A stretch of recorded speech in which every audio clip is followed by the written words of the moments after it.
ए दुलै दुलै होइन यो कहाँ गएछ? हेलो हजुर आमा भन्नुहोस् त। कहाँ गयो होला? नानीलाई ढिला भएन आज स्कुल जानलाई? म कपाल कोर्दैछु यहाँ आमा, नानीलाई तयार गर्दै हो। लाई राम्ररी पठाउनु पर्छ है, ढिलो होला। हिजो पनि अलि ढिलो ढिलो भए जस्तो लाग्यो। अनि लुगाहरू सफा छ कि छैन? राम्ररी हेर है। सबै ठिक छ आमा, कपडाहरू सबै लगाइसक्यो, अब खाना खान मात्रै तयार बाँकी हो। अनि झोलामा कापी कलम अनि पाठ गरेको छ कि छैन त्यो पनि राम्रोसँग हेर्नु पर्छ। ए फोहोर पनि कति हो कति भरा बच्चाले सबै हेरिसके आमा, पाठहरू पनि गरेको छ, अब खाना खान मात्रै बाँकी हो। अब खाना खान लागेको। हजुर पनि खाना खाने होइन आमा? आया कम्मर पनि कति दुखेको। खान्छु नि, नानीले देऊ पहिला, त्यसपछि म खान्छ। पहिला देऊ त। नानीले खाना खाइसक्यो आमा, 9:30 भइसक्यो, अब स्कुल जान ढिला भइसक्यो। नानीलाई पुर्याउन जान पाए हुन्थ्यो म। ल मलाई नि ल्याउ न त, तातो तातो खा। कम्मर पनि दुख्या छ अरे मलाई। आया आमा म नानीलाई स्कुल पुर्याएर आउँछु, तपाईँ यहाँ बस्दै गर्नु होला है। ल ल छिटो गरेर राम्ररी पुर्याएर आऊ है। म फेरि पल्ला गाउँ जानु छ। हस् आमा, म पुर्याएर आइहाल्छु।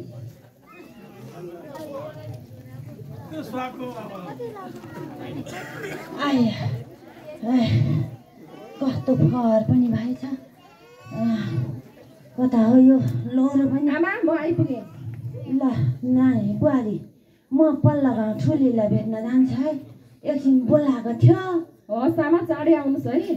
ल ल बस्दै गर, अलिअलि घरको धन्दा नि गर्नुपर्छ नि। कान्छी कहाँ जान लागेको? घाँस खान जान लाने। किन यो नानीलाई साथमा लिएर पढाउनु पर्दैन? किन पढाउनु पर्यो? हामीले नपढाउनु नि बाहा। छ्या छ्या छ्या छ्या, यसले कस्तो कुरा गर्यो है। म बुढीलाई त कति चासो छ पढाइको, तिमी त बाखरको छौ नि त है। जो आयो नि यस्तै कुरा गर्ने झ्याउ लाग्दो। त्यसो नमान्नु है। मैले पनि दुःखले पढाएर मेरो छोरा त मास्टर छ है। ए गाउँको तल घर नानी पनि मास्टरनी भएको छ। कति दुःख गरेछ, पछि सुख भइहाल्छ। लाठी त्यति नि जान्दैन, पढाउनु पर्छ है।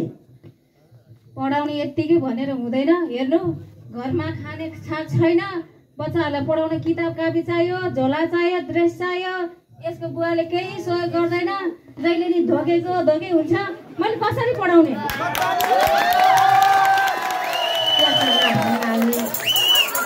अब आफूले त दुःख गर्नु पर्छ। कुखुरा बाख्रा पालेर भने यसो बुढालाई पढाउनु। को करायो? आफै यो पैसा त दिउँसे पो रसी धोकेर आएछ यसलाई। तल लाउर ल्याएन। मेरो मङ्गली आमा खोइ कता गयो? को मङ्गली आमा? कान्छी त यही छ। अनि मेरो सुक्रेको आमा नि? यो को सुक्रे हो यो? ए यो सुक्रे मङ्गलीलाई पढ्न पठाएको। कहाँ पठायो? मेला बाख्रा चलाउनु पठायो? छैन नि पठाएको। तपाईँ जहिले नि धोके हुन्छ।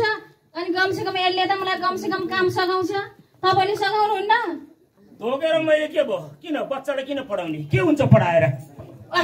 तँलाई म लाउर ल्याउनु मेरो पालामा म अहिलेको मान्छे होइन, स्यादुलको रामदत्तको पालाको मान्छे, रुचु तारको जेठो करेलको पालाको मान्छे म। के भन्नुभयो बजे तपाईँले? यो बच्चाको भविष्य हेर्न पर्दैन? मैले लाला बालाको भविष्य हेरे पो मैले त कुप्रो हुँदा थाहा पाउँछ। मेरो बच्चा मैले जन्मायो, हुर्कायो, यत्रो बनायो, टाकी मुन्टा रायोको साग सिस्नु पिना मैले खुवाइरहेको छ। तपाईँले गरेको छ यो कुरा? नानी मास्टरनी नानी लो हेर यस्तो मास्टरनी यसै भएको छ। के को हल्ला खल्ला कान्छी दिदी? के को हल्ला खल्ला भइरहेछ? हेर न मास्टरनी नानी, यो कान्छीलाई त जहिले पनि दुःखै दुःख, बच्चा पनि पढ्न पठाउँदैन। क्या है? लौ न बाबु, सम्झाउन पर्यो क्या। ल हेर यति सानो बच्चालाई भर्ना पनि गरेर राखेको थियो यति जेलसम्म स्कुल किन आएन भनेको त मम्मीसँग सधैँ घाँस काट्न जाँदो रहेछ। अनि बाबु तिमीलाई पढ्न मन लागेको छ कि छैन? पढ्न मन लागेको छ कि छैन? ल हेर्नु त यस्तो सानो बच्चाले पढ्न मन लागेको छ भनिरहेको छ। तपाईँ सधैँ यसरी खाएर आउनुहुँदो रहेछ। उहाँ कान्छी दिदीलाई कति तनाव, आफू बच्चा पढ्न पठाउँ भने कापी कलम छैन भन्नुभएको छ। त्यो तपाईँले खानुभएको रक्सी चुरोट दिनको कति खानुहुन्छ? लगभग 200 जति त कम्तीमा नि खानुहुन्छ तपाईँले। त्यो पैसाले बचाउनु भयो भने आफ्नो साना नानी बाबुलाई कपी कलम किन्न पुग्छ। तैपनि ल त्योले तपाईँहरूको आर्थिक अवस्था कमजोर छ मैले माने, तर हाम्रो विद्यालयले पनि अहिले कापी कलमको पनि व्यवस्था गरेको छ। अनि विद्यालयमा खानाको पनि व्यवस्था भएको छ। ओडाबाट गाउँपालिकाबाट यी सम्पूर्ण संस्थाहरूबाट सहयोग गर्नुभएको छ। अहिलेको समयमा ल हेर्नु त म पनि एउटा छोरी मान्छे आज पढेर दुःख गरेर अहिले मैले यहाँ शिक्षक बन्न आएको छु। यस्तै गरी उहाँ आमाको पनि छोरा उहाँ अर्को जिल्लामा शिक्षक भएर पढाइरहनु भएको छ।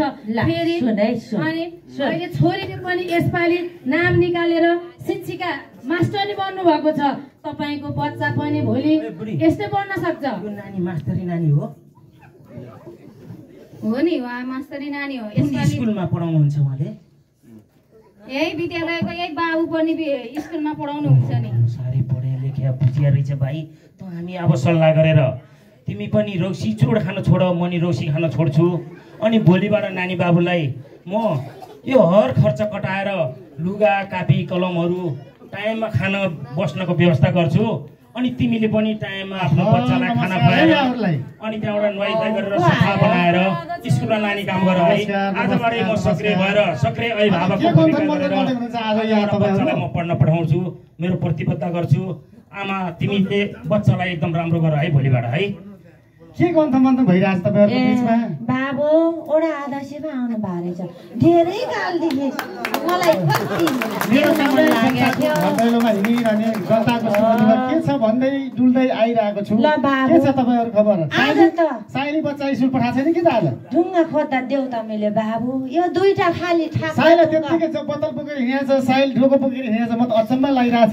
किन हो? ल बाबु किन हुनु नि, हेर्नु न उहाँको चाल त्यस्तो छ।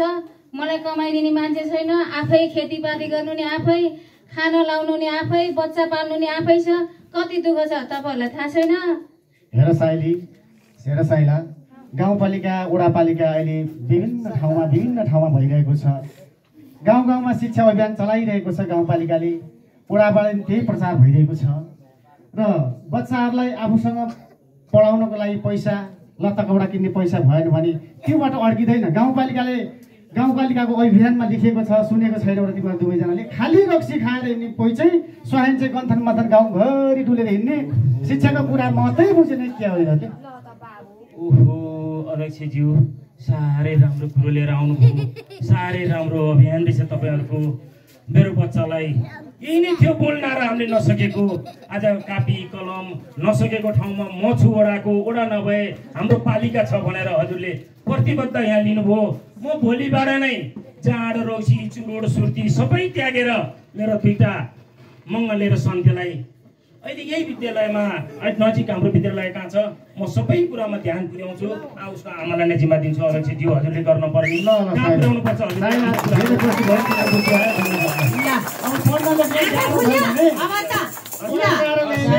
अध्यक्षको म हैसियतको नाताले पढाइ लेखाइको लागि पैसाबाट वञ्चित हुनु पर्दैन।